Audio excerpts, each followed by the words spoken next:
Astaghfirullah.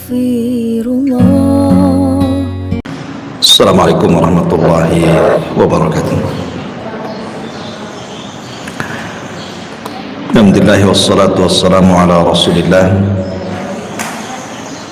wa ala alihi wa sahbihi wa mawalah wa la hawla wa la quwata illa billahi wa ba'du. Alhamdulillah, di pagi menjelang siang ini kita bisa duduk untuk berthalabul ilmi kembali di Ahad pagi ini, dan tak lupa salawat dan juga salam kita hadiahkan kepada Rasul kita Nabi besar Muhammad sallallahu alaihi wa ala alihi wasallam.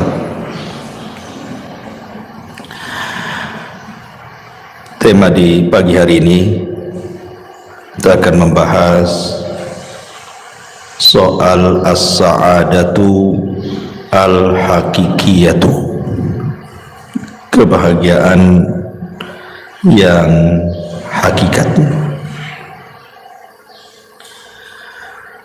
Ma'asyiral muslimat yang dimuliakan Allah Subhanahu wa taala, di dalam surah An-Nahl ayat 97 Allah Subhanahu wa taala berfirman, "Man 'amila salihan min dzakarin aw untha wa huwa mu'minun falanuhyiyannahu hayatan thayyibah wa lanajziyannahum ajrahum bi ahsani ma kanu ya'malun." Barang siapa yang melakukan amal yang saleh, baik dia laki-laki ataupun perempuan, dan dia seorang yang beriman, maka kami akan berikan kehidupan kepadanya dengan kehidupan yang baik di dunia, dan kami akan balas mereka dengan balasan yang jauh lebih baik lagi terhadap apa yang mereka telah kerjakan. Ayat ini dijadikan dasar oleh para ulama tentang hakikat mencari kebahagiaan bagi seorang manusia. Bahwa Allah Subhanahu wa taala mengatakan, "Man 'amila salihan", barang siapa yang beramal saleh, baik dia laki-laki ataupun perempuan, dan dia beriman, maka kami akan berikan kehidupan yang baik, maksudnya kebahagiaan di dunia dan juga kebahagiaan di akhirat dengan dilipat gandakan balasannya. Ulama mengatakan bahwa kebahagiaan itu ada di tiga perkara. Kebahagiaan itu ada di tiga perkara. Pertama, rahatul bali. Yang kedua, al-qana'atu. Dan yang ketiga, ta'atullahi azza wa jalla. Yang pertama, rahatul bal. Rahatul bal itu artinya menenangkan pikiran. Karena kebahagiaan itu sebenarnya sesuatu yang tidak bisa didefinisikan. Bahagia itu apa? Kalau orang ditanya bahagia itu, kadang-kadang bingung juga mau jawab itu. Bagaimana manusia bisa bahagia? Lahir saja dia nangis, mati pula ditangisi. Mana bahagianya? Lahir nangis, ketika dia mati ditangisi orang. Sehingga kemudian para ulama ketika membahas masalah apa itu as-sa'adah, kebahagiaan itu, definisi mereka itu berbagai macam. Sehingga kemudian banyak yang mendefinisikan itu dengan contoh akhirnya. Salah satunya adalah bahwa bahagia itu kalau rahatul bali, kalau pikiran kita itu senang. Kalau pikiran kita senang itu pasti bahagia. Dari sini kita tahu bahwa rahatul bal itu adalah kenikmatan penduduk surga. Karena penduduk surga itu apabila dimasukkan ke dalam surga, Allah katakan wa naza'na ma fi sudurihim min ghillin ikhwana. Kami cabut pada dada-dada dan hati-hati penduduk surga itu al-ghil, hasad, dengki, dendam, pokoknya penyakit hati. Baru kemudian dimasukkan ke dalam surga.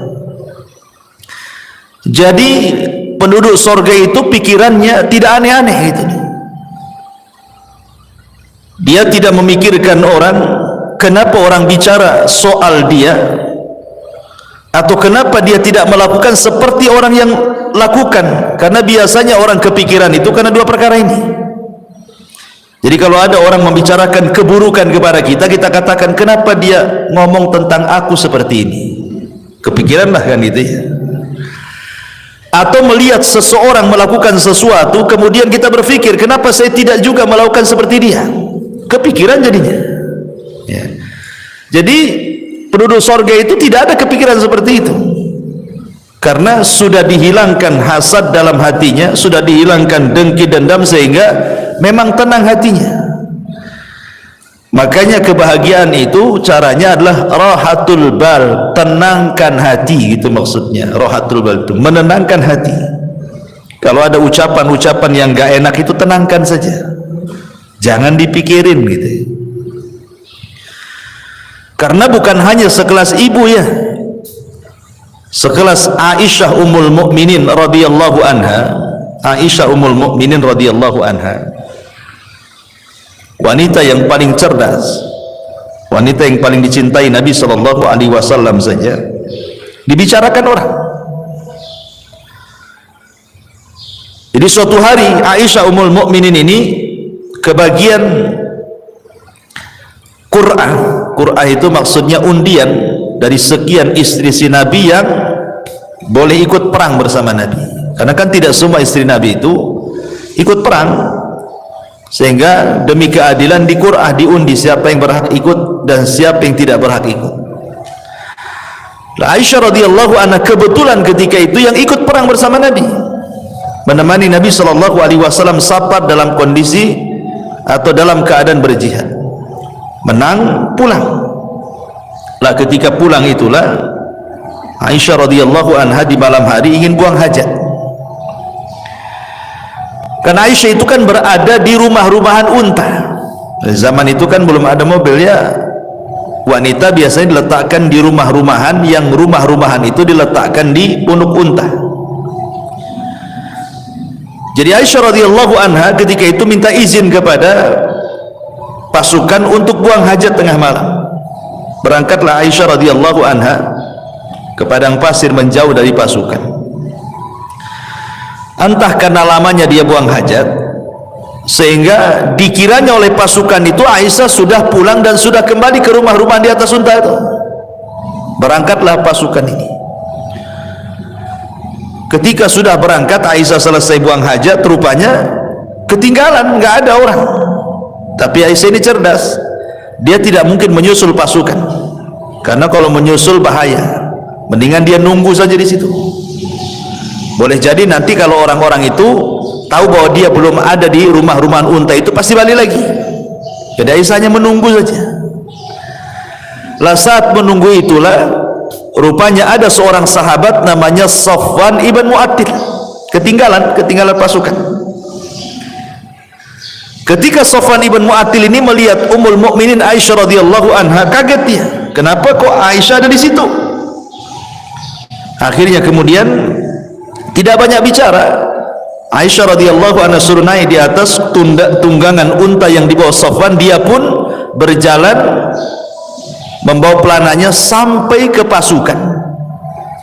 Maka lewatlah ketika itu di hadapan seorang tokoh munafik namanya Abdullah ibn Ubay ibn Salul ibn Sabah. Maka ketika itulah kemudian diisukan Aisyah radhiyallahu anha selingkuh dengan Safwan ibn Mu'attil. Dan dalam sekejap saja berita itu menyebar di kota Madinah bahwa Aisyah berzina dengan Safwan, Aisyah berzina dengan Safwan. Bayangkan qadar Allah ketika itu Aisyah radhiyallahu anha sakit karena memang safar jauh, terlampau lama dalam peperangan sehingga jatuh sakit Aisyah. Ketika sakit dia tidak tahu berita tentang dia di luar sana karena dia di dalam rumah terus kan sakit. Tidak tahu kalau di luar itu dia sedang difitnah bahwa dia selingkuh dengan Safwan ibn Mu'attil. Sementara Nabi SAW terus menunggu wahyu. Kok enggak turun-turun wahyu ini? Maksudnya kalau memang Aisyah itu berzina, kasih tahu. Maksudnya turun wahyu gitu ya. Atau kalau dia tidak berzina ya tolong kasih tahu juga lah kan gitu. Turun wahyu juga gitu. Tapi selama sebulan itu enggak turun-turun wahyu itu. Sesak dada Nabi.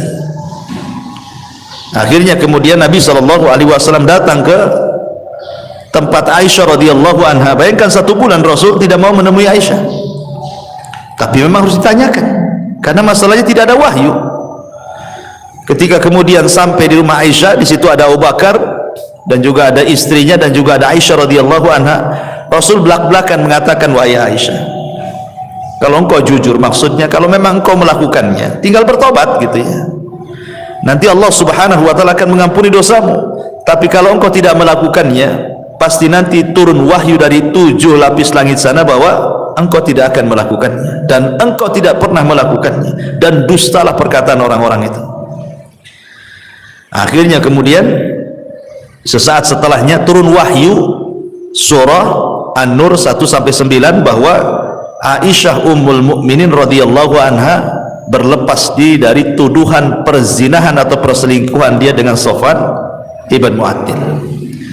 Dari sini kita tahu bahwa sekelas Aisyah radhiyallahu anha saja dibicarakan manusia ya. Atau Maryam bintu Imran, sama juga Maryam juga. Maryam itu kan wanita suci, Bu. Dia tidak pernah keluar dari mihrabnya. Sampai-sampai Allah Subhanahu wa taala menjelaskan bagaimana Maryam ini kehidupannya hanya ruku sujud saja, enggak pernah kerja lain. Jadi di mihrabnya itu ibadah saja. Jadi suatu hari Maryam ini keluar buang hajat. Lah ketika buang hajat itulah rupanya Allah Subhanahu wa taala mengutus Jibril untuk menghabar gembirakan bahwa Maryam akan punya keturunan. Akhirnya kemudian dicegatlah oleh malaikat Jibril dalam bentuk manusia, fatamassala lahu basharan sawiyya. Maka Jibril datang dalam bentuk pemuda tampan. Kemudian memberitahu kepada Maryam bahwa Allah telah menghabar gembirakan engkau akan memiliki keturunan. Maryam bingung, bagaimana tidak? Aku ini seorang gadis, tidak punya suami. Tidak ada wanita laki-laki yang menyentuhku. Lalu apa nanti kata manusia? Maryam punya anak, enggak ada suami, enggak ada laki-laki yang menyentuhnya. Sempat Maryam itu mengatakan, pergilah kalau engkau memang orang yang bertakwa. Tapi Jibril kemudian meyakinkan bahwa ini adalah kehendak Allah Subhanahu wa taala. Barulah kemudian Maryam pun menerimanya. Ketika betul-betul kandungannya membesar, kemudian mulailah diketahui oleh manusia, maka Maryam pun kemudian keluar dari Baitul Maqdis sampai melahirkan di Baitul Lahim, ya kan? Akhirnya kemudian setelah melahirkan Isa bin Maryam, Allah berikan ketenangan kepada Maryam dengan cara apa? Dengan cara Isa yang masih bayi itu dibuat bisa bicara. Jadi kalau ditanya itu bayi siapa, maka cukup diisyaratkan ke bayi itu, nanti bayi itu yang ngomong. Dan ini salah satu mukjizat Nabi Isa, di buayan ibunya sudah bisa bicara gitu ya. Akhirnya betul ketika Maryam menggendong bayi, ya semua orang mencela itu bayi siapa kan itu. Makanya orang-orang Yahudi sampai hari ini, bukan hanya Yahudi zaman tempo dulu saja, sampai hari ini orang Yahudi itu mereka menganggap Maryam itu wanita pezina dan Isa itu anak zina. Makanya orang-orang Nasrani mengkafirkan orang Yahudi karena melampaunya orang Yahudi mencela Isa dan juga ibundanya Maryam bintu Imran. Dikafirkan sama orang Nasrani Yahudi itu karena menghina kenabiannya ya.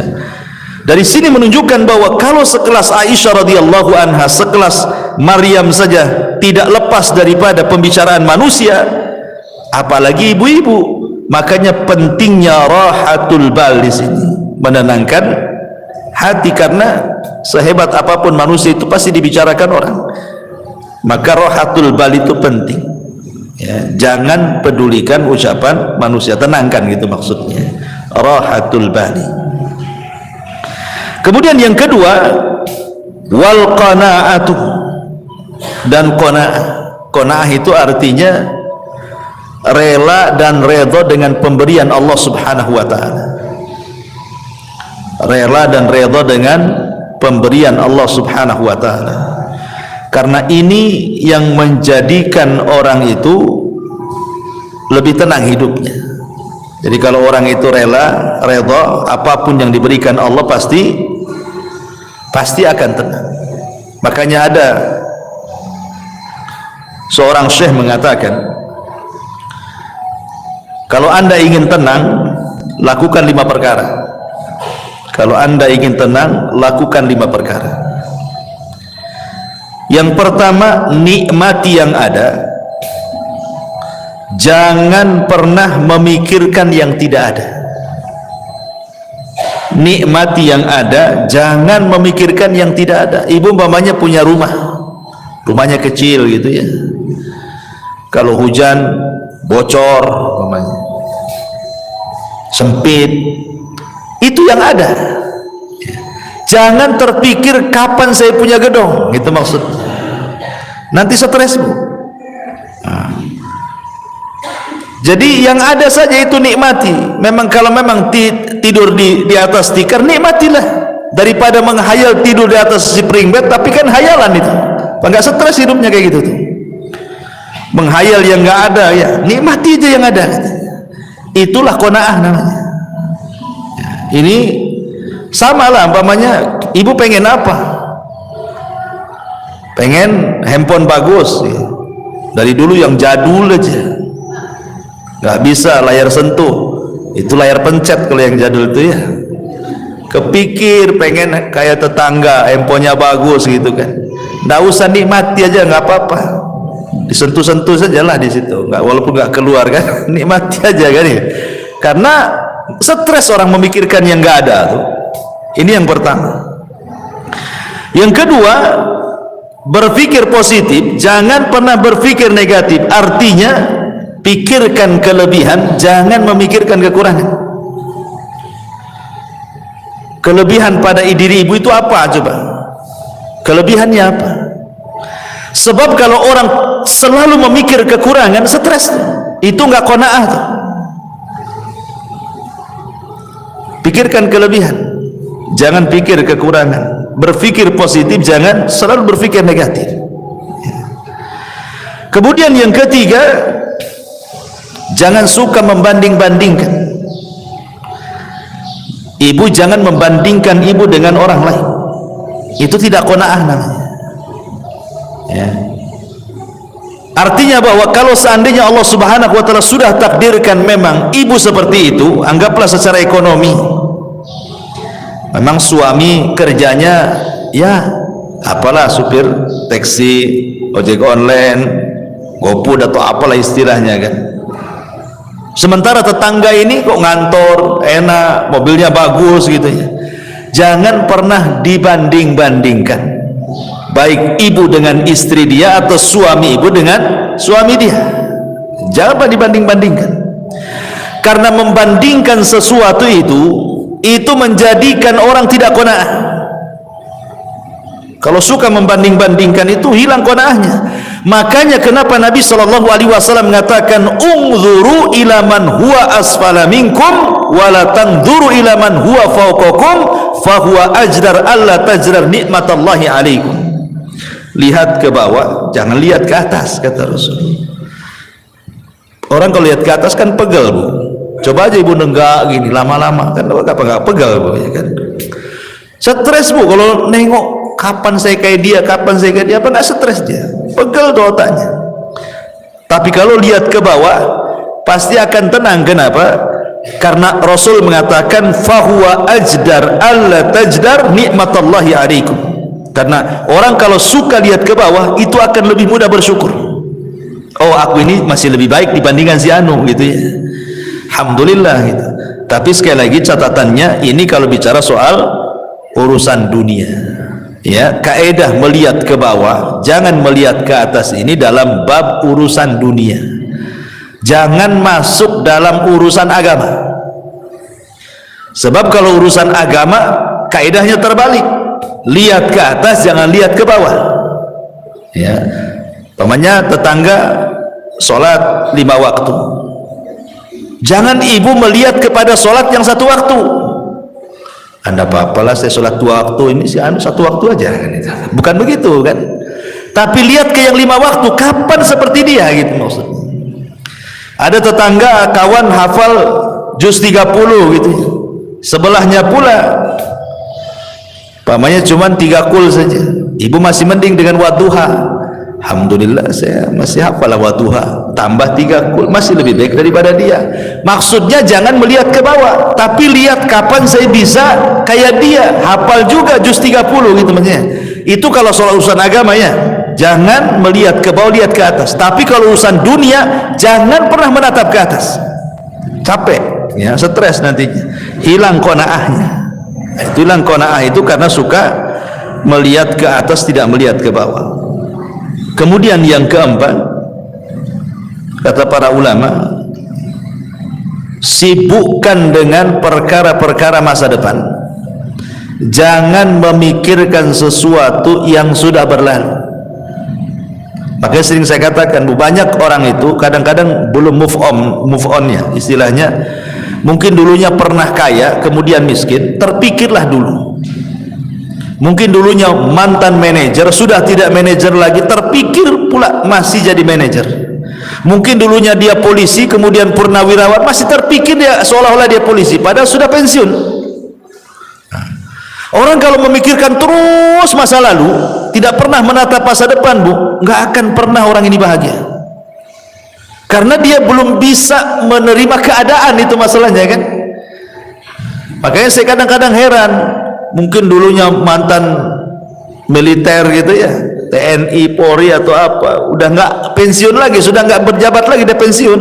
Kadang-kadang turun di masyarakat itu seolah-olah dia masih TNI itu, nunjuk-nunjuk orang soal dia polisi padahal udah nggak polisi lagi kan. Berarti kan belum bisa menghilangkan kenyataan kalau dia itu sudah bukan polisi lagi, bukan manajer lagi, bukan menteri lagi, bukan itu yang kadang-kadang tidak bisa dilupakan. Makanya kenapa Nabi Shallallahu Alaihi Wasallam sampai mengajarkan doa kepada Abu Umamah itu apa? Allahumma inni a'udzubika minal hammi wal hazan. Ya Allah, aku berlindung kepadamu dari alham, kebingungan dan kesedihan. Bingung masa depan, sedih masa lalu, gitu maksudnya. Sedih ini karena memikirkan masa lalu, bingung itu karena memikirkan masa depan.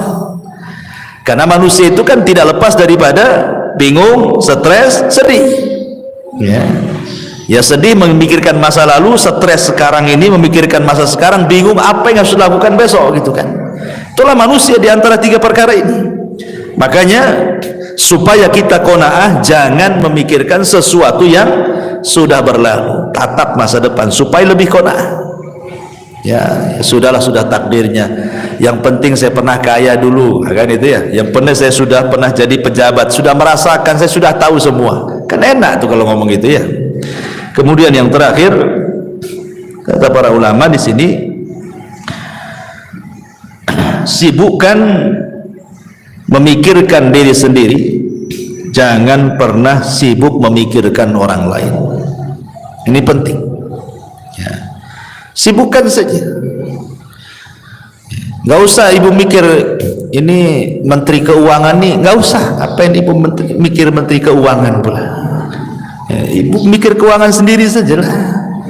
Kok mikir pula menteri keuangan, menteri ini, pusing ya. Makanya itu kalau banyak nonton YouTube berita ini kan, akhirnya pusing tuh. Sudahlah, mikir diri sendiri saja, nggak usah mikir-mikir menteri ini menteri itu, itu korupsi, stres Bu ya.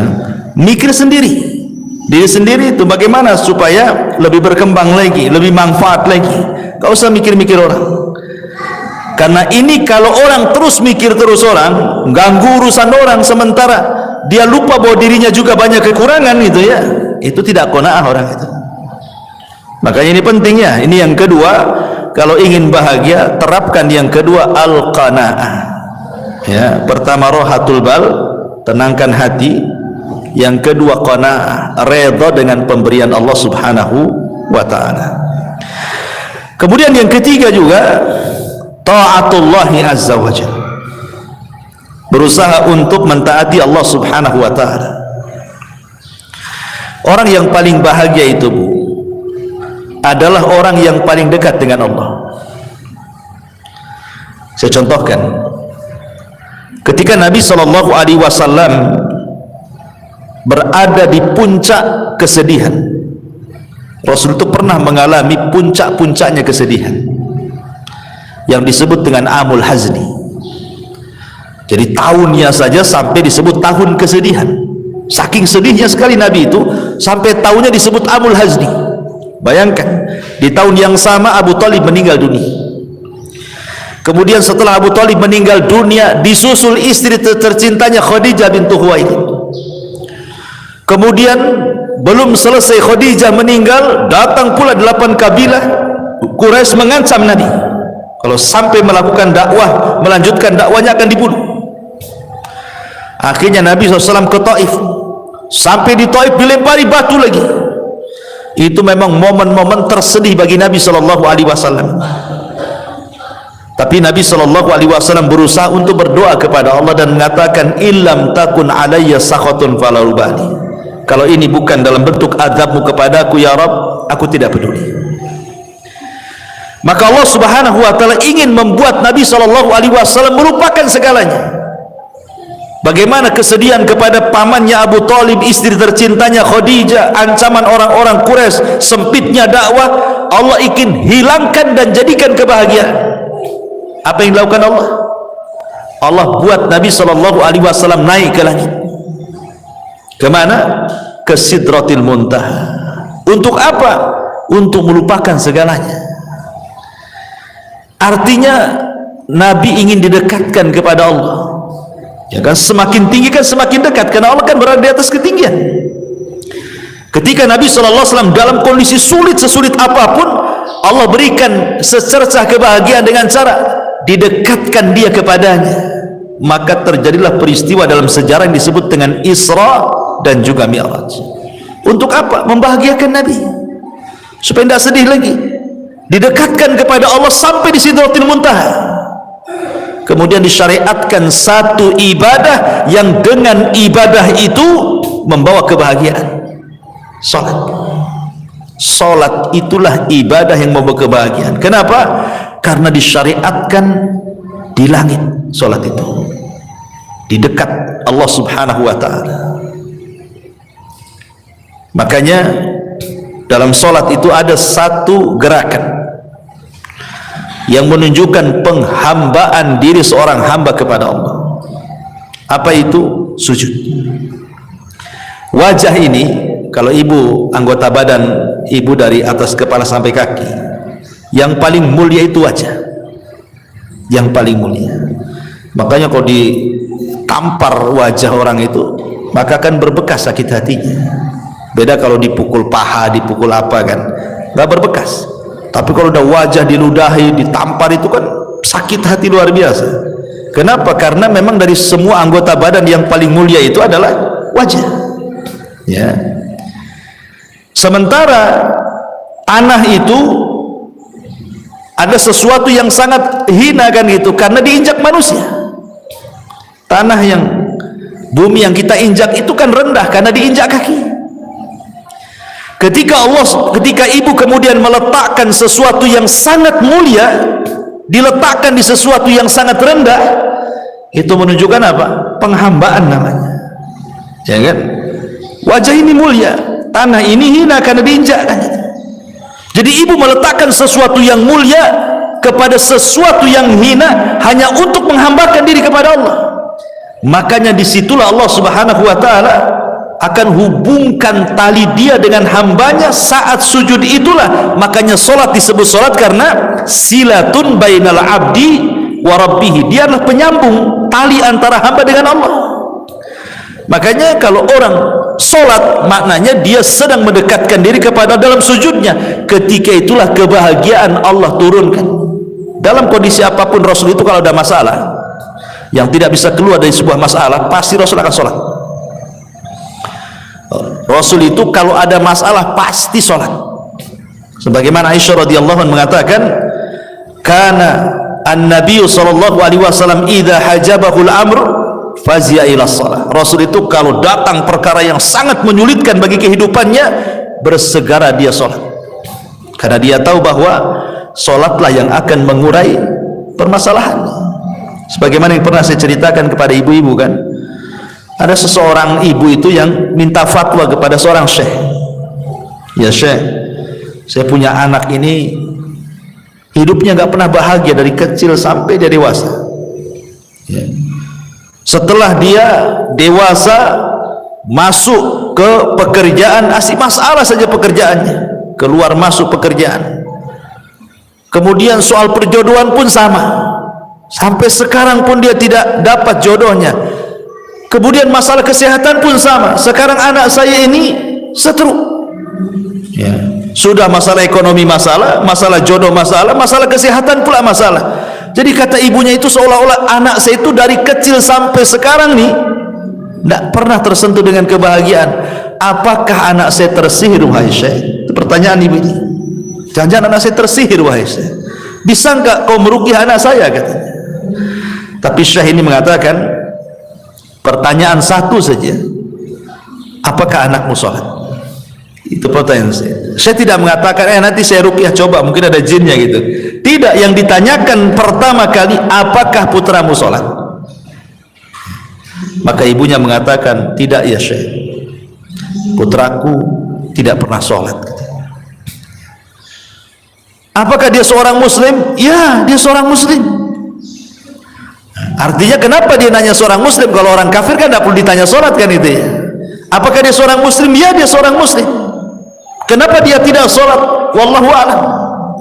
Maka syekh mengatakan, jangan-jangan kesulitan hidup dia sejak kecil sampai dia terbaring stroke itu bukan karena apa-apa, karena dia tidak sholat. Itu jawaban. Jadi apa yang harus aku ruqyah katanya. Kemudian syekh membentangkan sedikit soal sholat. Dia jelaskan sama ibu ini, begini ya bu ya, sholat itu adalah penghubung kita dengan Allah. Jadi kalau kita sholat itu kita sedang menghubungkan tali kita dengan Allah Azza wa Jalla. Sekiranya tali yang kita hubungkan dengan Allah itu putus, maka putuslah hubungan kita dengan Allah. Ketika Allah tidak berhubungan lagi dengan kita, mungkinkah Allah membantu kita? Tidak mungkin ya. Maka sholatlah, kata syekh ini, sholatlah. Sebab kalau seandainya anda sholat, berarti anda sedang menghubungkan tali anda dengan Allah. Ketika terhubung tali itu dengan Allah, maka yakin Allah subhanahu wa ta'ala akan menolong anda. Kemudian syekh mengatakan, coba bayangkan kalau putramu ini bangun di pagi hari dan dia tidak sholat subuh, berarti dia memulai dengan aktivitas hari itu dengan laknat Allah Azza wa Jalla karena melakukan dosa besar ya.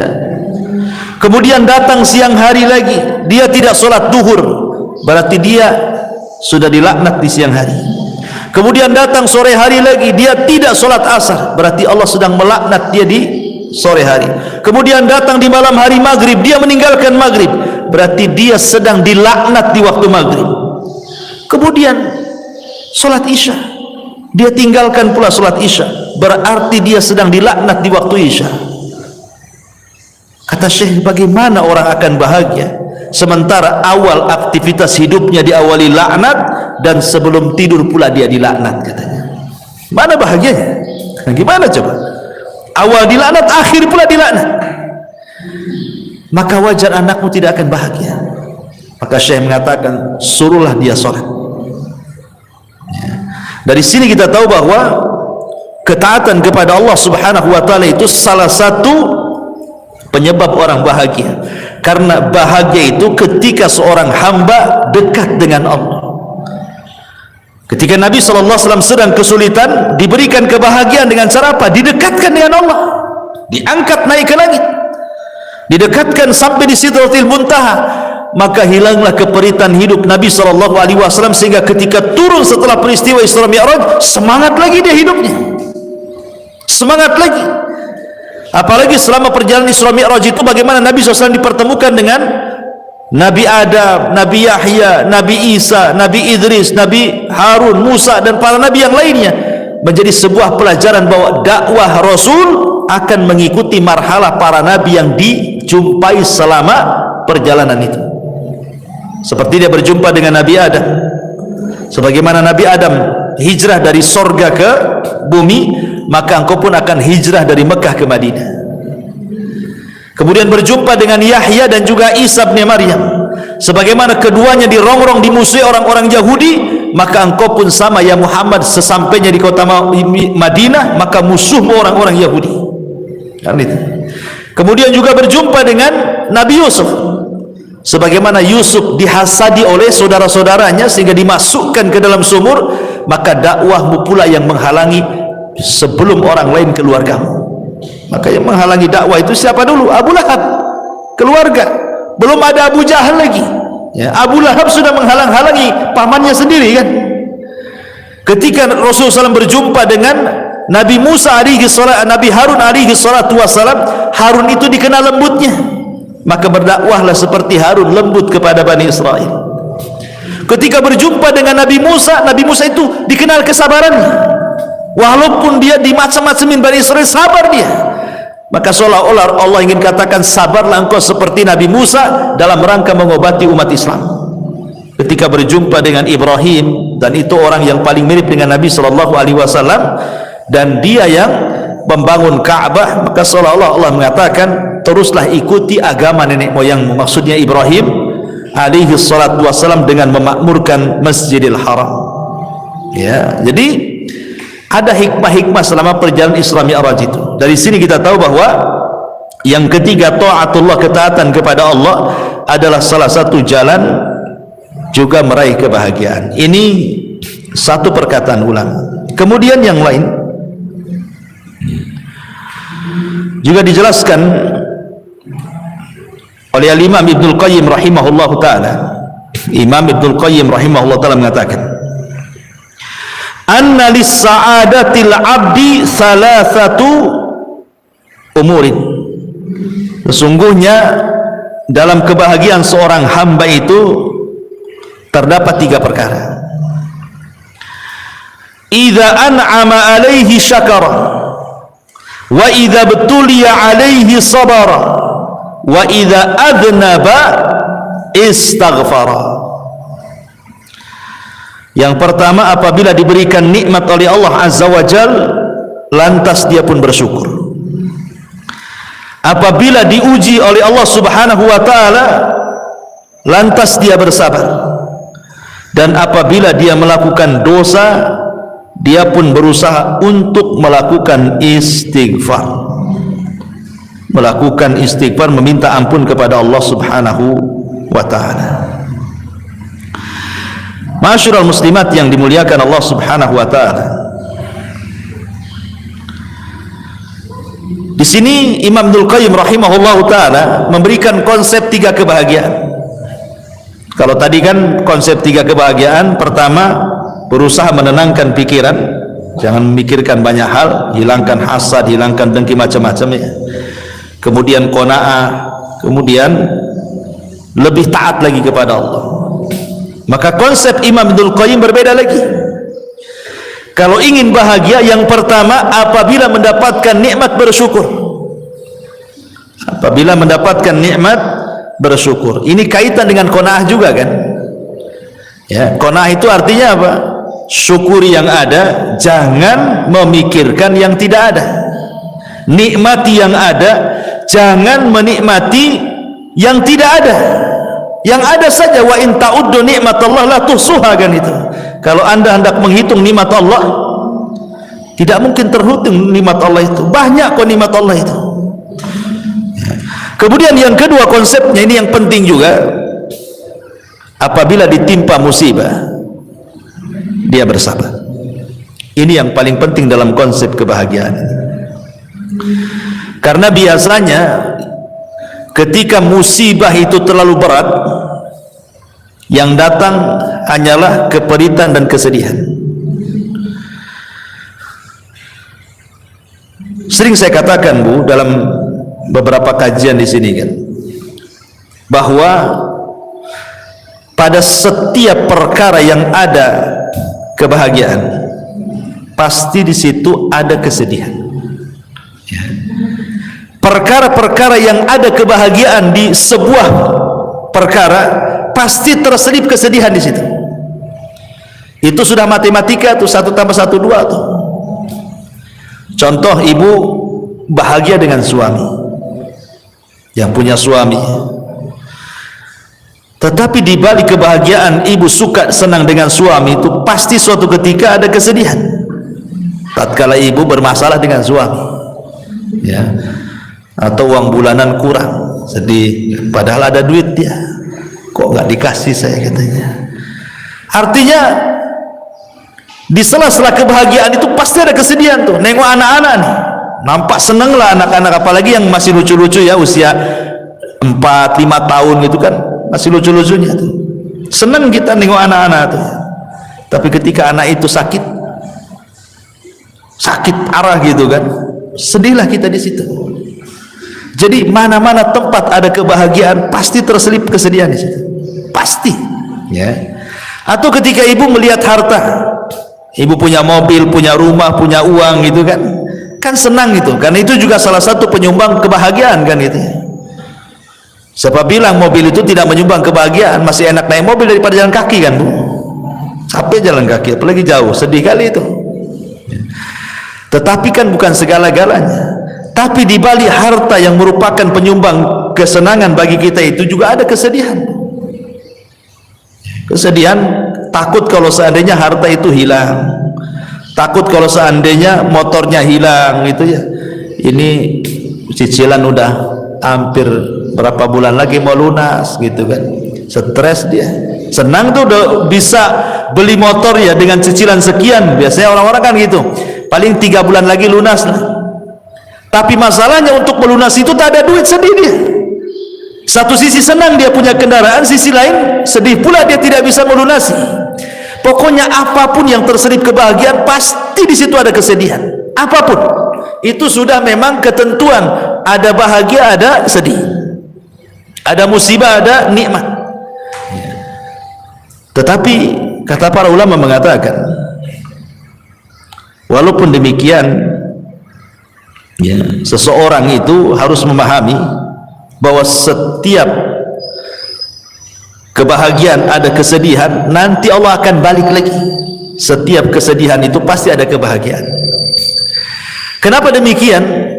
Karena Allah Subhanahu wa taala mengatakan di 2 ayat pertama, wa tilkal ayyam nudawiluha bainan nas. Yang namanya hari itu diputar, Bu. Tidak mungkin Allah menciptakan dalam satu kondisi, tidak mungkin juga Allah menciptakan dalam kondisi yang lain. Begitu terus, tidak mungkin, mustahil. Nggak mungkin orang itu dibuat tertawa terus, apa nggak dianggap gila tuh kalau ketawa terus kan? Nggak mungkin juga orang dibuat menangis terus. Kadang orang itu dibuat Allah ketawa, kadang Allah buat dia menangis. Kadang Allah buat dia bahagia, kadang buat Allah susah. Begitulah kehidupan manusia. Tetapi walaupun demikian, karena Allah itu Rahim, Allah mengatakan inna ma'al usri yusran, inna ma'al usri yusra. Terkadang satu kesulitan itu Allah bukakan banyak kemudahan, ya. Karena Allah mengatakan al usri dengan alif lam, sementara yusran itu dengan nakirah. Maknanya bahwa al usri yang pertama adalah usri yang kedua, tapi yusran yang pertama bukan yusran yang kedua. Kan 2 kali diulang dalam Quran itu kan, inna ma'al usri yusran, inna ma'al usri yusran. Dan ayatnya 2 kali diulang tuh. Artinya al usri yang pertama, usri yang kedua, tapi yusran yang pertama bukan yusran yang kedua. Gitu maknanya. ketika al-usri yang pertama adalah usri yang kedua, yusron yang pertama bukan yusron yang kedua, maknanya satu kesulitan bisa mendatangkan banyak-banyak kemudahan, gitu maksudnya. Bukan satu kesulitan datang satu kemudahan, tidak. Satu kesulitan bisa saja 2, 3, 4, 5, 10 kemudahan, karena rahimnya Allah Azza wa Jalla. Dari sini ada kaedah, Bu, belum tentu ketika Allah menutup satu pintu kemudian pintu-pintu yang lain Allah tutup. Bahkan terbalik, terkadang satu pintu Allah tutup, pintu banyak Allah buka. Makanya ada sebuah kaidah yang disebutkan para ulama, man taraka syai'an lillahi awwadallahu khairan minhu. Barang siapa yang meninggalkan sesuatu karena Allah, boleh jadi Allah akan berikan sesuatu yang jauh lebih baik dibandingkan yang ia tinggalkan. Contoh umpamanya orang dipecat dari perusahaan, sedih dipecat dari perusahaan kan? Kalau dia kurang qanaah, kalau dia kurang tawakal, boleh jadi dia suudzon, ya. Mungkin Tuhan PT dengan Tuhan di luar PT mungkin berbeda gitu, ya. Dia pikir Tuhan ada di PT saja, di luar PT tak ada Tuhan, sehingga akhirnya kayak kiamat tuh, dikeluarkan di PHK itu kayak kiamat, nanti makan apa, nanti ini itu kan gitu ya. Itu kalau kurang tawakal tuh. Tapi kalau dia kemudian berpikir lagi bahwa boleh jadi ini adalah keputusan Allah terbaik, mungkin Allah sengaja buat aku keluar dari PT untuk ada pekerjaan yang jauh lebih baik lagi dibandingkan pekerjaan ini, gitu maksudnya. Sengaja kita dibuat dikeluarkan supaya mengambil sesuatu yang lebih baik lagi. Sebab kalau kita tidak keluar dari sini, belum tentu kita dapat jalan lagi. Kalau kita berpikirnya positif seperti ini, bahagia orang hidup tuh. Tapi kalau nggak berpikir ke sini, pikirnya aduh nanti kalau keluar dari PT macam mana saya, macam mana terus, ya tidak mungkin dia akan bahagia. Yang ada stres, makin gila dia. Nah, makanya di sini juga penting bahwa dua ayat itu juga sebagai pelipur lara bahwa Allah tidak mungkin menciptakan kita dalam satu kondisi, dan ingat setiap kesulitan itu akan banyak kemudahan. Ma'asyiral muslimat yang dimuliakan Allah Subhanahu wa taala. Ya. Dan itu kita bisa lihat di kisah-kisah orang-orang soleh gitu ya. Seperti tadi kisahnya, atau kisah Nabi Ayub alaihi salatu wassalam yang mudah lah yang sering saya ceritakan kan. Bagaimana Nabi Ayub itu diberikan oleh Allah Azza wa Jalla ujian yang tidak pernah orang diuji sehebat Ayub. Tidak ada ceritanya, baik sebelum atau sesudahnya, manusia yang diuji seberat Nabi Ayub. Makanya orang-orang Arab itu kalau ada orang sakit, mereka mengatakan apa? Sabar, seperti sabarnya Ayub katanya. Itu orang Arab ngomong gitu tuh. Padahal tidak mungkin kan orang sesabar Ayub kan? Hanya untuk supaya membesarkan hatinya saja. Mustahil, nggak ada orang sesabar Ayub, apalagi di zaman sekarang. Ya. Sementara musibah Nabi Ayub alaihi salatu wassalam itu luar biasa, bertubi-tubi itu. Mulai daripada kehilangan harta, kemudian disusul kehilangan anak, kemudian disusul dengan banyaknya penyakit, kemudian disusul tidak ada orang yang mendekati, dibicarakan manusia. Sumpah, coba bayangkan. Ibu ini nggak kehilangan harta, ya, harta masih ada, rumah masih ada, ibu sehat, nggak ada penyakit, ya, apalagi anak-anak ada, cuman ibu ini dibicarakan orang saja. Itu sudah sedihnya itu bukan kepalang tuh, pikirannya, padahal hanya dibicarakan orang saja. Ini Ayub ini sudah dibicarakan orang, ditinggalkan orang, hartanya diludeskan, anaknya dimatikan, penyakitnya diparahkan. Makanya tidak ada ujian seberat Ayub. Tetapi walaupun demikian Ayub itu sabar. Sabar, tidak pernah mengeluh sedikit pun. Yang tidak sabar justru istrinya, ya, istrinya yang tidak sabar. Dia ngomong sama Nabi Ayub alaihi salatu wassalam, mungkin bahasa saya ini, bang, berdoalah kepada Allah gitu. Kok ini sudah lama sakit, ya, sudah lama sakit, kau seorang Nabi, saya yakin kalau engkau berdoa kepada Allah pasti Allah akan kabulkan doamu. Jadi istri mendorong supaya Ayub berdoa kepada Allah untuk dibalikan nikmatnya. Tapi subhanallah, lihat bagaimana Ayub ini mengajarkan kepada kita syukur ya. Dia mengatakan kepada istrinya, coba pikirkan berapa lama Allah berikan nikmat kepada kita. Berapa lama? Kata istrinya 70 tahun. Kata Ayub, 70 tahun kita di atas kenikmatan. Sekarang Allah baru uji saya 18 tahun. Kalau saya harus meminta kepada Allah, ini belum seimbang. Ya. Harusnya kalau seimbang, ya nunggulah nanti setelah penyakitku 70 tahun lagi, baru aku meminta kesembuhan, gitu maksudnya Ayub itu. Ini kita di atas nikmat 70 tahun, diuji 18 tahun, masa kita sudah harus meminta kepada Allah, katanya. Ayub tidak mau. Ya. Tapi ketika kemudian ada dua orang temannya Ayub yang berbincang-bincang soal Ayub dan mengatakan jangan-jangan Ayub itu diberikan penyakit oleh Allah, itu bukan penyakit biasa, itu penyakit kutukan, katanya. Kata kawannya, kok bisa kau bilang penyakit kutukan? Iyalah, kalau bukan kutukan apa namanya? Masa satu cuil penyakit pun tidak ada tanda-tanda kesembuhan, katanya. Kalau bukan kutukan apa namanya? Kedengaranlah kalimat ini ke telinga Ayub. Makanya Ayub mengatakan, Rabbi inni massaniya dhur wa anta arhamur rahimin. Ya Rabb, aku tahu engkau yang memberikan madarat ini kepadaku, tapi aku tahu juga bahwa engkau adalah zat yang maha pemberi kasih sayang dari hamba-hambamu penyayang. Maknanya seolah-olah Ayub mengatakan, ya Rabb, aku tahu bahwa engkau yang memberikan madarat ini kepadaku, tapi aku yakin tidaklah engkau memberikan madarat kepadaku kecuali karena sayangmu kepadaku. Itu maksudnya. Lihat bagaimana ada berdoa Ayub saja tidak dirinci penyakitnya. Menunjukkan apa? Menunjukkan Ayub itu tidak tasahud. Tasahud itu artinya menolak takdir, kayak kita kan ngomel-ngomel sama Allah. Enggak. Ayub kan tidak merinci kan musibahnya, dia hanya mengatakan, aku tahu ya Rabb, engkau yang menimpakan penderitaan ini. Lain kalau kita ngomong, ya Allah, anak saya sudah mati, ya, dirinci kalau kita doa itu kan, ini rumah juga bocor-bocor kan itu, ya, ini usaha juga lagi sulit. Itu kalau doa kita yang dirinci, itu susahnya kita ini dirinci, ya kan, ya, kalau bisa itu 10 rincian disebut semua tuh, ya. Nabi Ayub tidak dirinci, dia hanya mengatakan, ya Rabb, aku tahu kau yang menimpakan derita ini, titik sampai di sini. Karena Allah sudah tahu gitu, tidak perlu dirinci, Allah sudah tahu kan itu.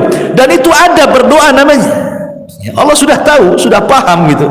Makanya sejak itulah Allah Subhanahu wa taala kabulkan permintaan Ayub dan Allah kembalikan nikmatnya.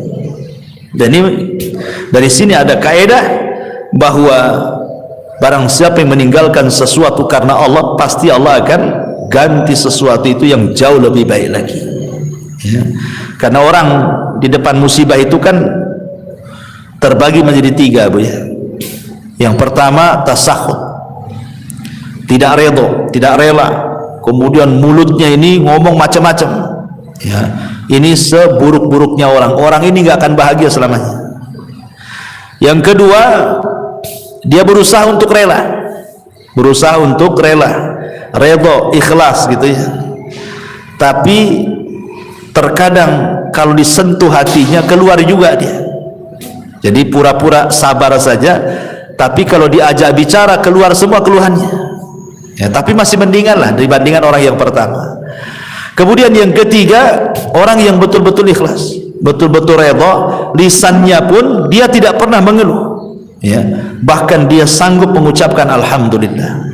Itulah sebahagia-bahagia manusia ketika dia bisa sabar, bisa rela, bahkan bisa mengucapkan alhamdulillah di depan musibah yang dialaminya. Kemudian ini diantara perkataan Ibnul Qayyim. Kemudian yang ketiga, wa idza adnaba istaghfara, dan apabila berdosa dia segera melakukan istighfar. Ma'asyiral muslimat yang dimuliakan Allah Subhanahu wa taala, inilah diantara konsep Imam Ibnul Qayyim ketika bicara soal kebahagiaan. Kemudian yang ketiga, konsepnya Sufyan Ats-Tsauri. Sufyan Ats-Tsauri rahimahullahu taala, dia mengatakan bahwa ma baqili min na'imid dunya illa thalathin. Kata Sufyan Ats-Tsauri, aku tidak pernah merasakan nikmatnya dunia, maksudnya kebahagiaan dunia ini, kecuali karena 3 perkara.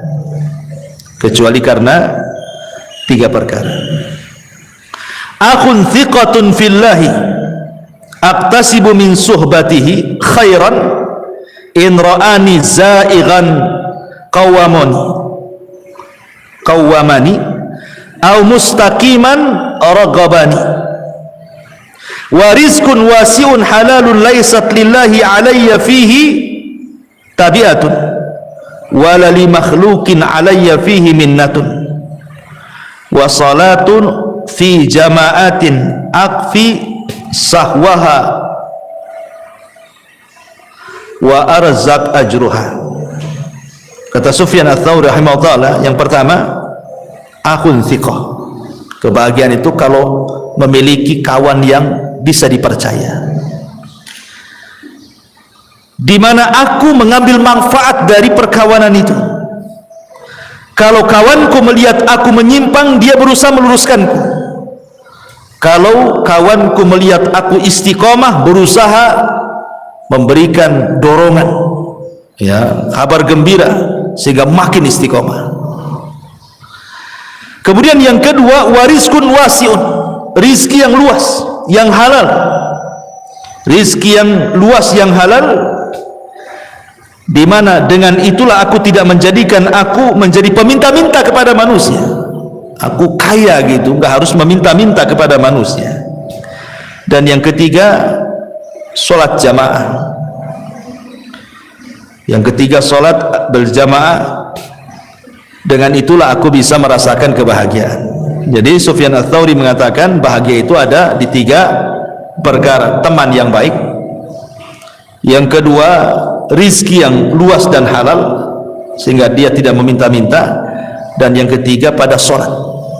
Ya, sebagaimana Rasul mengatakan kepada Bilal, ya Bilal, hayya nastari bis sholat, wahai Bilal, mari beristirahat, bersenang-senang dengan sholat. Jadi beliau mengatakan seperti itu karena Sufyan Ats-Tsauri ini orang yang paling zuhud, orangnya kaya tapi zuhud. Jadi suatu ketika Sufyan Ats-Tsauri ini ditanya oleh muridnya, ya Imam, engkau ini selalu memberikan fatwa zuhud, tapi kok kaya? Katanya. Jadi pikiran orang yang bertanya itu, kalau bisa orang zuhud itu ya miskin gitu maksudnya. Jadi orang zuhud itu menurut dia harus miskin, compang-camping, makannya nasi kerak gitu ya. Ya pokoknya susah lah orang zuhud. Dikiranya seperti itu makna zuhud. Jadi orang ini mengatakan, ya Sufyan, engkau ini selalu menasihati zuhud, tapi kau juga kaya gitu ya. Lihat jawaban Sufyan Ats-Tsauri. Dia mengatakan zuhud itu bukan itu. Zuhud itu kau letakkan hartamu di tanganmu. Maksudnya jangan kau letakkan hartamu di hatimu. Sebagaimana diriku, aku meletakkan hartaku di tanganku dan aku tidak meletakkan hartaku di hatiku. Dan kenapa aku harus kaya? Likaila atamandalu alal muluk, supaya aku tidak menjilat penguasa, supaya aku bisa mengatakan yang hak-hak, yang batil-batil katanya. Karena aku tidak ada, pemerintah tidak ada budi baik dengan aku sudah kaya, ya kan? Sehingga aku tidak menjilat mereka, sehingga aku bisa menegur mereka, kata Sufyan Ats-Tsauri. Dari sini menunjukkan bahwa itulah bentuk kebahagiaan, salah satunya adalah rizki yang luas dan halal. Sebab kalau rizkinya sempit gitu kan, akhirnya apa? Terpaksalah pinjam-pinjam uang, kan gak bahagia jadinya kan, meminjam-minjam uang, akhirnya tidak bayar utang, malam pula stres, siang pula menghilang, kan gitu orang yang punya utang itu, cari-cari orang nggak kemana, nggak jelas gitu ya. Jadi salah satu kebahagiaan adalah rizki yang luas tapi juga halal, karena rizki haram itu tidak akan bahagia, pasti ada masalah ya. Termasuk juga di sini kata beliau, punya kawan yang baik, kalau salah ya diluruskan, kalau memang benar ya didorong supaya makin benar, kan bahagia punya kawan seperti itu. Ibu punya suami umpamanya kan, suaminya mendorong ibu, kalau salah diluruskan, kalau benar ya terus didorong-dorong, kan senang gitu ya. Nah, kata Sufyan Ats-Tsauri, carilah kesenangan di tiga tempat ini: akhun thiqah, saudara yang bisa kita percaya, kemudian rizki yang luas, kemudian dalam sholat jamaah, dan yang terakhir tentu saya ingin bacakan satu hadis. Hadis ini disahihkan oleh Syekh Nasiruddin Al-Albani rahimahullahu taala dari Zaid bin Thabit radhiyallahu anhu. Rasul mengatakan, man kanatid dunya hammahu farraqallahu alaihi amrahu wa ja'ala faqrahu baina ainaihi wa lam ya'tihi minad dunya illa ma kutiba lahu wa man kanat al akhiratu niyyatahu jama'a Allahu lahu amrahu wa ja'ala ghinahu fi qalbihi wa atathu ad-dunya wa hiya raghibah.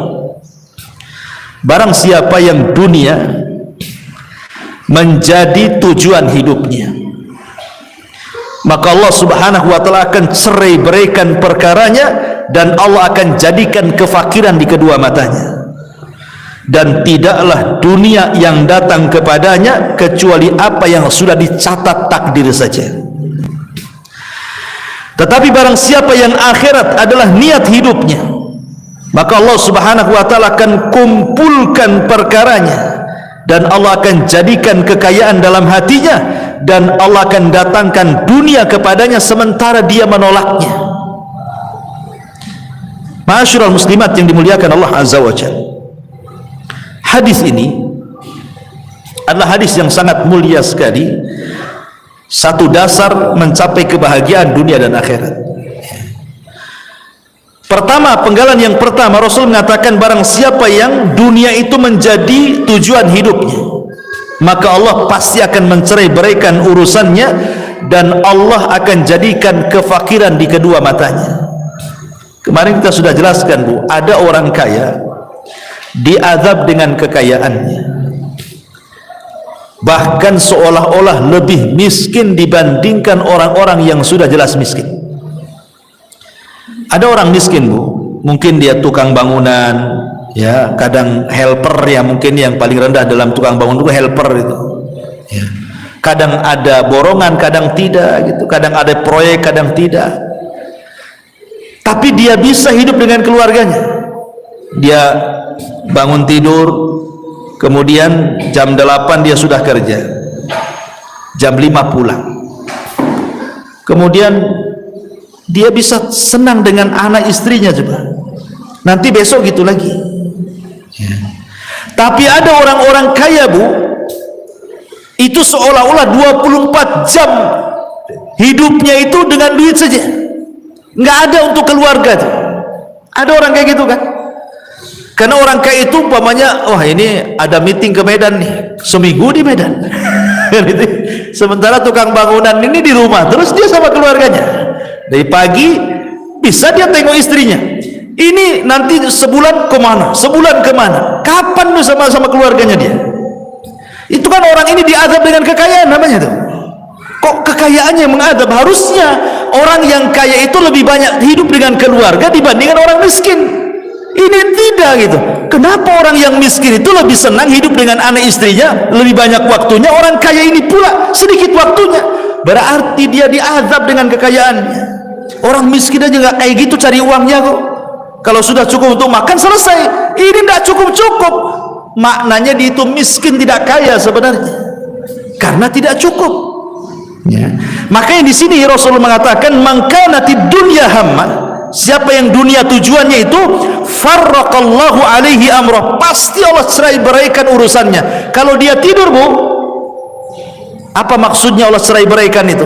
Hatinya dicabang-cabangkan, ya. Maksudnya farraqallahu alaihi amrah itu hatinya dicabang-cabangkan, tidak bisa tidur, Bu. Nanti satu sisi otaknya mikir ini, sisi lain mikir ini, sisi lain, pokoknya tidur itu menghayal aja dia.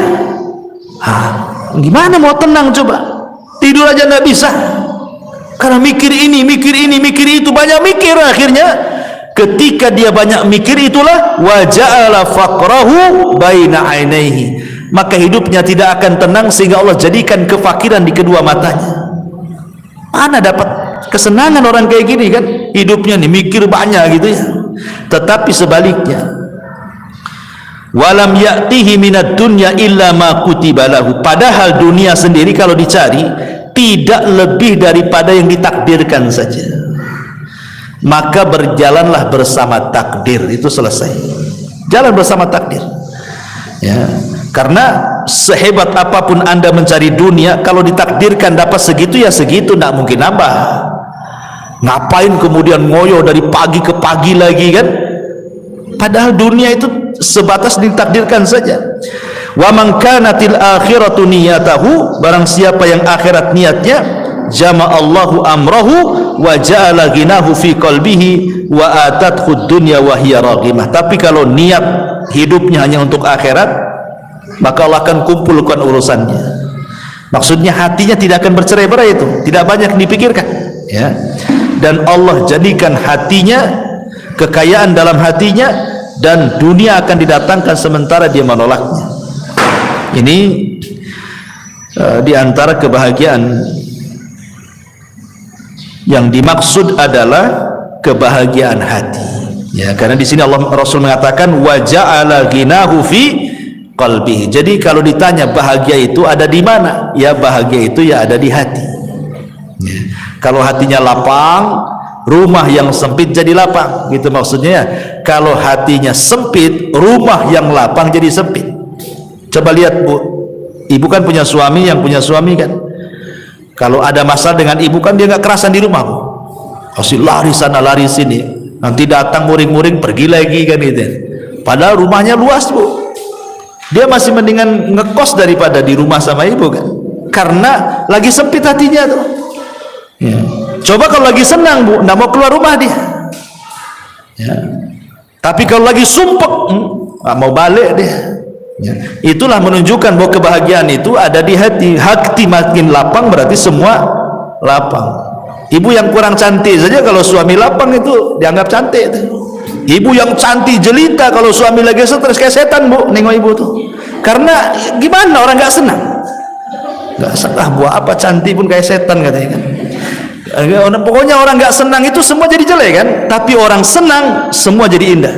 Karena memang itulah yang dimaksud di sini, wa ja'ala ghinahu fi qalbi. Allah jadikan kekayaan dalam hatinya. Wallahu a'lam bishawab. Ini yang bisa sampaikan. Tapi sebelum saya tutup, kalau ada yang bertanya silakan.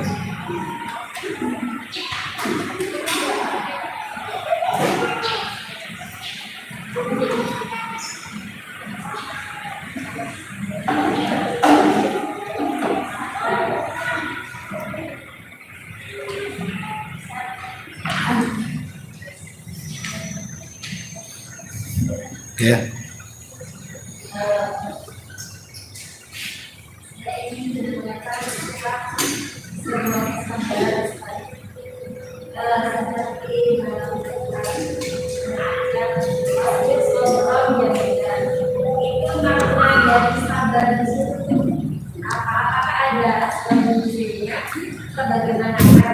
Apa sok pasbir sabran jamilah. Oke.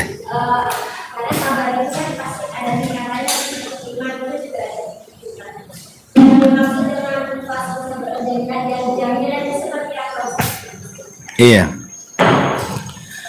Aisyah radhiyallahu anha ketika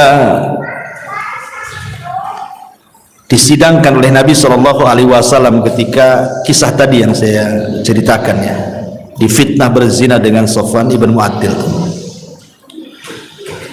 Jadi Aisyah radhiyallahu anha itu sedang berada di kasurnya terbaring. Dan ingat Aisyah ketika itu masih kecil. Ya, masih kecil. Maksudnya untuk menghadapi perkara besar itu belum sanggup. Kan dia masih kecil. Ya, Rasul kan sudah tua ya kan. Kemudian di sampingnya ada Abu Bakar dan Ummu Ruman ibunya. Kemudian Nabi SAW bertanya, wahai Aisyah, wa in kunti lamamti bi dzambin fastaghfirillah. Aisyah, kalau memang kau melakukannya, maksudnya berzina dengan Safwan ibn Mu'attil, akui saja. Karena kalau tobat pasti Allah terima tobatnya. Tetapi kalau tidak melakukannya, yakin Allah pasti akan membebaskan kamu dari 7 lapis langit sana. Aisyah radhiyallahu anha ini heran, kenapa Nabi SAW memberikan 2 soalan yang salah satunya seolah-olah terpengaruh dengan orang munafik. Kan ini soalan yang sulit dijawab. Ngaku atau tidak? Kan begitu pertanyaannya. Ya. Ngaku atau tidak? Kalau ngaku bertobat, kalau tidak sabar. Ketika Rasul mengatakan kalau engkau melakukannya, ini kan kesannya membenarkan isu-isu orang-orang munafik di luar. Makanya Aisyah radhiyallahu anha tidak bisa menjawab gitu kan. Dikasih dua soalan seperti ini. Aisyah hanya melirik siapa? Abu Bakar, dan mengatakan, ajibi anni ya abi, wahai bapak aku, tolong jawab pertanyaan Nabi. Kata Abu Bakar, apa yang harus ku jawab? Katanya. Abu Bakar menangis. Kemudian Aisyah menengok ibundanya Ummu Ruman, tolong ibuku jawablah pertanyaan Nabi. Ibunya pun tidak bisa menjawab, menangis juga ibunya.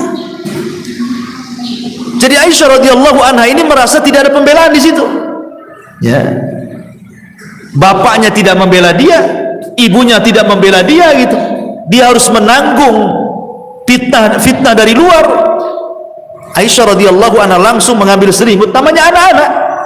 Dia mengatakan, kalau kalian tidak ada pembelaan kepada aku, katanya, aku hanya teringat dengan doanya bapaknya Yusuf, Yakub. Dia mau ngomong Yakub itu lupa, ya kan, bapaknya Nabi Yusuf kan Yakub, lupa dia mau ngomong Yakub itu, sehingga dia mengatakan bapaknya Yusuf karena masih muda Aisyah, sehingga lupa gitu mau bilang Yakub itu. Kecuali aku teringat dengan perkataan ayahnya Yusuf, maksudnya Yakub, fasabrun jamil wallahu, dan sabar itu indah, dan Allah akan menyingkap setiap orang-orang yang telah memfitnah. Di sini ada kalimat apa? Fasabrun jamil. Kata Aisyah radhiyallahu anha, aku hanya teringat ucapan ayahnya Yusuf mengatakan fasabrun jamil wallahu musta'anu ala ma tasifun. Sungguh sabar itu indah. Maknanya apa? Apalagi yang sudah dilakukan coba, kecuali sabarlah. Ya. Apa yang bisa dilakukan kalau sudah seperti ini? Ya sabar kan itu ya. Ibu ditimpa musibah, emang bisa apa dengan musibah itu kalau selain dari sabar kan? Ditinggal mati suami umpamanya, emang dengan cara teriak-teriak tiba-tiba suaminya bangun lagi dari kuburan? Bukan makin senang bu, ibu makin kabur kalau suami bangkit lagi dari kuburan tuh, lagi malam-malam kan gitu ya. Artinya kan tidak bisa dengan cara apapun ya menghadapi musibah, cuma satu, sabar. Itu yang paling indah tuh. Karena dengan sabar itulah bisa melupakan kesedihan. Ya. Makanya sabar itu indah, karena bisa melupakan kesedihan. Sebab kalau tidak sabar, tidak indah hidupnya, pasti akan rusak seluruh hatinya kan. Nah itulah makanya kenapa sabar itu indah, karena pada setiap kesabaran itu pasti ada keindahan. Tapi kalau tidak sabar, nggak akan indah hidupnya, stres terusnya. Wallahu a'lam. Dah, iya.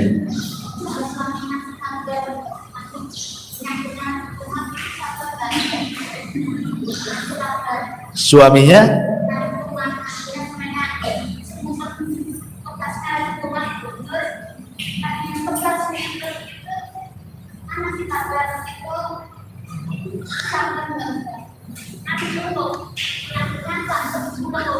ngeluh.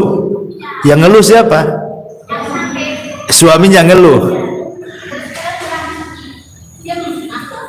Istrinya ngasih nasihat, sabar gitu, malah marah dia. Oh. Suaminya emosi. Iya, maksudnya kan suaminya sakit, kemudian ngeluh, istrinya nasihati, sabar bang. Abangnya marah, diam, nggak usah ngomong kan gitu kan. Oh, ibu yang ya janganlah, udah sakit ketipa tangga itu. Udah sakit makin sakit hati dia. Ya ibu kasih semangat ya, kasih semangat ya, nanti sembuh ya, tapi jangan omongan saja ya, diurut ya, apa dipegang, cari apa gitu kan, obat buatkan. Kalau ngomong saja makin cepat mati itu biasanya.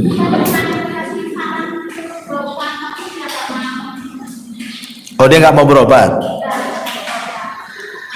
Ya suruh berobat. Ya berobat itu kan wasilah kesembuhan. Nggak boleh tawakal saja. Karena Allah itu memberi kepada yang berusaha, bukan kepada yang berdoa. Itu kaidah. Allah itu memberi kepada yang berusaha, bukan kepada yang berdoa. Kalau berdoa saja ya Allah, nggak akan diberi. Tapi kalau habis berdoa dia usaha, Allah kasih. Ini ada anak muda nih, masuk ke masjid berdoa, ya Allah kasihlah anak yang soleh. Kasih anak soleh? Tidak, kawin aja enggak. Mana mau dapat anak? Usaha kawin dulu baru dapat anak kan itu. Jadi Allah itu memberi ke yang berusaha, bukan kepada yang berdoa.